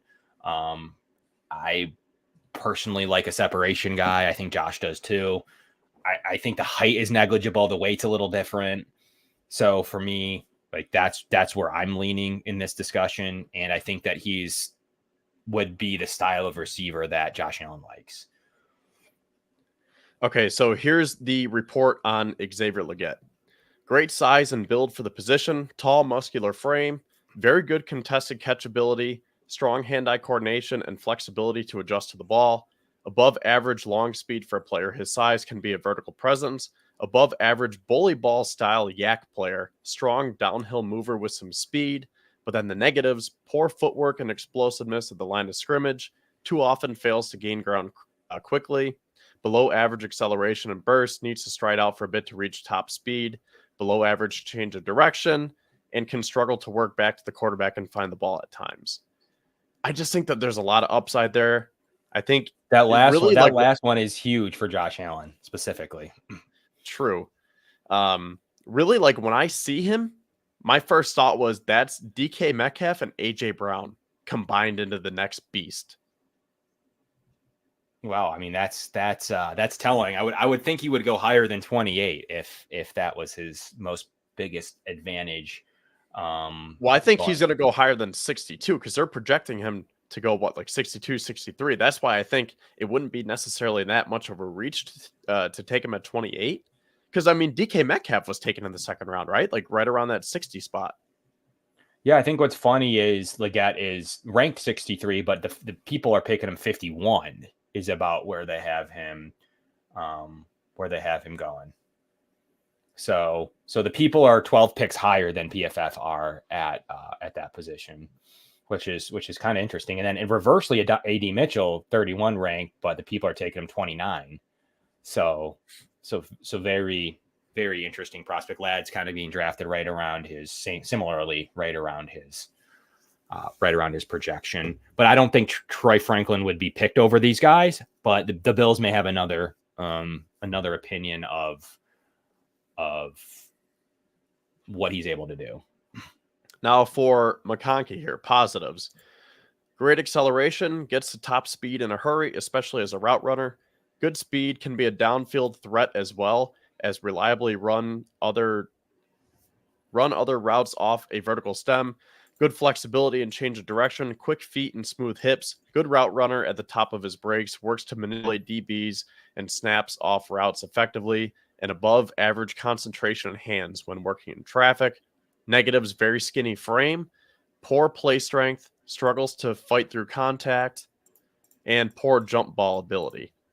So, like, I see it both ways because, the Bills like these guys. He's kind of reminds me like a Cole Beasley. I saw a comp to him as Julian Edelman. Someone said Shakir, but they also like those physical freaks like Xavier Legette. And I think when have they ever liked their physical freaks? What comp has ever shown that? I'm saying in general, like Josh Allen, Tremaine Edmonds, Greg Rousseau. Oh, okay. Just you're talking about on the roster. Like guys with physical traits that have upside. Like this seems like the Josh Allen of the wide receivers. Like he's very raw, but like he could be really good. And maybe I'm like overstating it a little bit, but I just think that there's a lot of potential. But I mean, we're even right now, so it literally comes down to the chat because I'm not gonna like argue. Like if you want a McConkey, okay, like if I want Legette, sure, but it's tied 1-1. So I think we need to let the chat decide here. The chat can make the final determination who you would just choice here, or if it's AD Mitchell, like we'll listen to you and why. But I was gonna say for this, like, should we take the best player available according to PFF? Because like that's their board. That's not necessarily our board. Right. So like for the sake of this, okay, sure. Let's say for the sake of this, we'll just keep it moving here. We'll select Legette for you, and just keep it going here as we kind of see Chop Robinson goes one pick later, which is interesting. I'm a fan of Chop, but I just don't think the Bills have the luxury. And then there goes AD Mitchell. Let's see what the Chiefs. The Chiefs go with a tackle, interestingly enough, and then Ladd goes 33, which makes sense. I think he's going 32 or 33 for sure. Somehow McCarthy goes 34 to the Patriots to luck out there and get Joe Alt and their quarterback. That'd be a quite nice pair for them. So I think the Bills here with the next pick, another wide receiver or defense. Yeah, we'll have to see how it falls here. I would double dip. Franklin just went 42. He would have been a guy on my board. But I'm thinking about double dipping at the moment, but unless there's a huge run coming up at the receiver position, which it seems to be starting here in the 40s. But let's let it play to 60 just for fun. To see where we end up. There goes Coleman.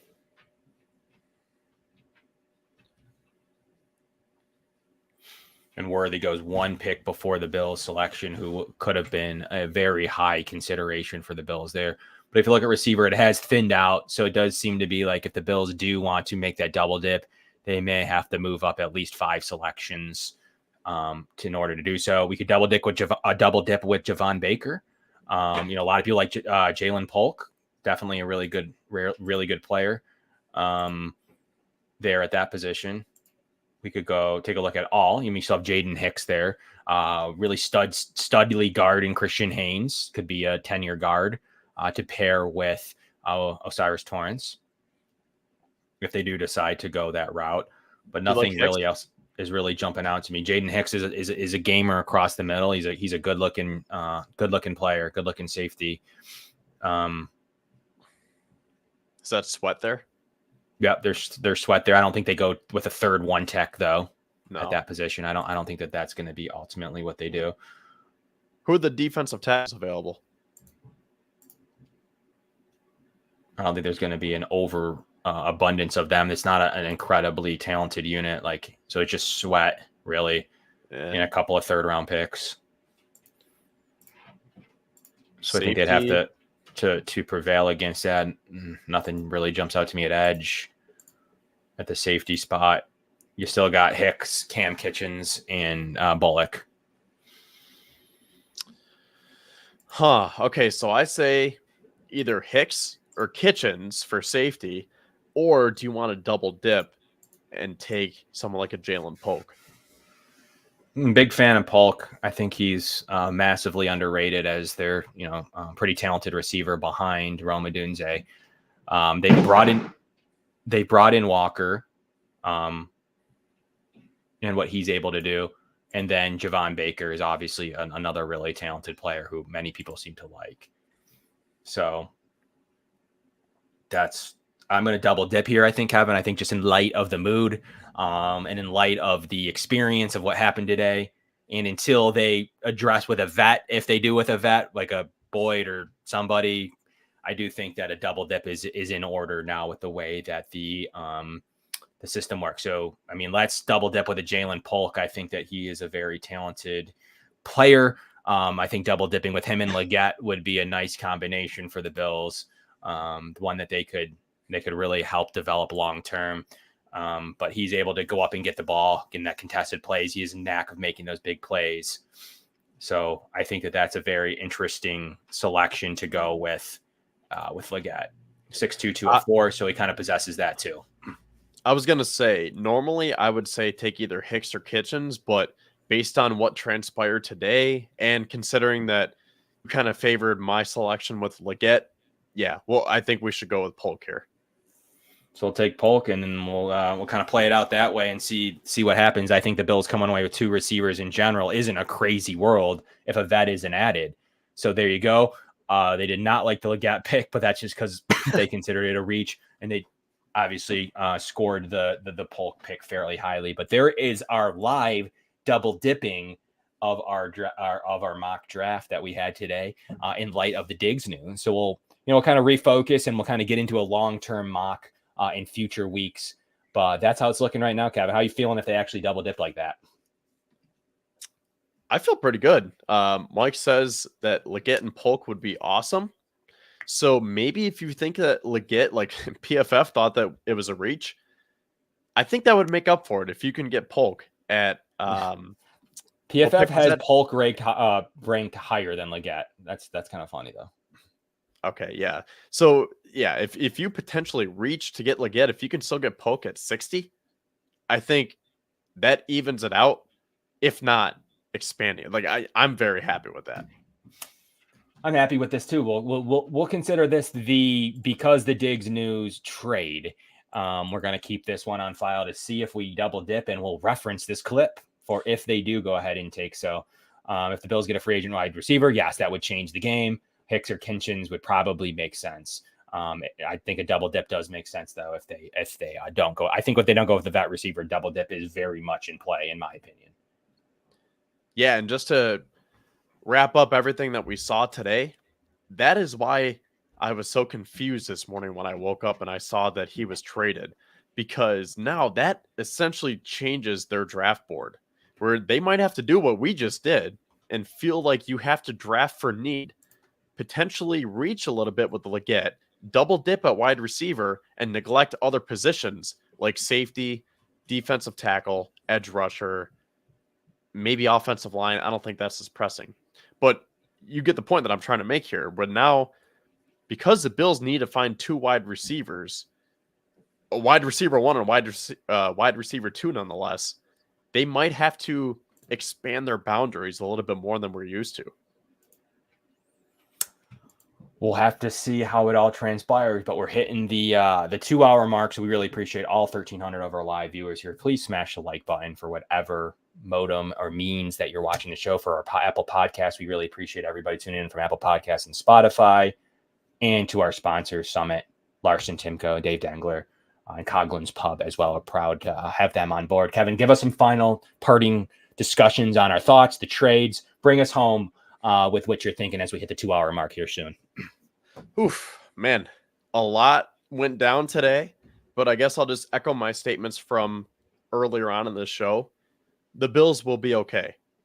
I know it stings, and I really wish that Stefon Diggs was still on the roster right now, and I don't know the extent of how much he actually wanted out and how unhappy he actually was, but this is a youth movement. We've been talking about it ever since the end of January when the Bills brought in, well, he was already on the team, but Bobby Babich was hired as defensive coordinator. Joe Brady got the official tag as OC, and that started this youth movement. The Bills are getting younger with the coaching staff and their players. And I think we just need to trust Big Baller Bean because he's very smart. He's been doing this for a while. And as much as we know our stuff, I mean, we just carried on an almost 2-hour show. Brandon Bean knows a lot more than just about all of us probably combined. So we've got to trust Brandon Bean that he's going to put this team in the best position possible to win football games in 2024 and beyond. And if the Bills go in without that veteran receiver, I think it's very safe to say that a double dip like we just did here in this practice example, I think a double dip would be very much in order for the Bills in this position. So with everything wrapped up into one final segment, we really appreciate everybody tuning in. We had to totally alter our show and didn't talk cap. We had to talk potential future, what this means for everything. We had to kind of alter our presentation and what we were going to do. We're probably going to talk about way more defense than we did. But things happen. That's what these are for, Kevin. These things change. Things change live. Things change at the moment. And we had to deliver fresh and interesting content. So we really appreciate everybody, whether you're listening live, you're watching us back, all of our viewers here on the show. Thank you so much for hitting 1,300 views. There's plenty of great content here on the Built in Buffalo Podcast Network. We got The Basement on Friday. We're doing a lot of live shows and a lot of great things from Ilio DePaulo's. We got some really cool stuff going on Thursdays with The Hoof. We got the Blitz on Tuesdays for now. We still have a really great lineup of content, and we're going to be bringing you some cool stuff. We'll be live here day 3, the whole day. We just lost a pick, Kevin, but we'll be here all day on day 3 with plenty of picks, 8 picks to still break down and discuss and recap. We'll probably be popping in and out of other shows during draft week as well. So you'll see plenty of us all here. We really appreciate everybody on YouTube, Facebook, and as well as X. So thanks so much for tuning in. As always, we're going to be your show Wednesday at 7. Break it down, everything we have. Going to have Kentley Platty on the show here shortly from Raz. Really looking forward to that. And we're going to have such good content going forward. We're going to break down some more day 3 picks in future weeks as well, and not just talk about the double dip at receiver. But until the Bills draft or add a veteran receiver, I personally think that a double dip is very much in play for the Bills. But from Kevin, that's Kevin from the Going Deep Buffalo show. We'll catch you next week at 7. And hopefully, maybe we'll have another big announcement. So we'll see what happens because it always seems to happen on our show. And thank you also always to our show sponsors.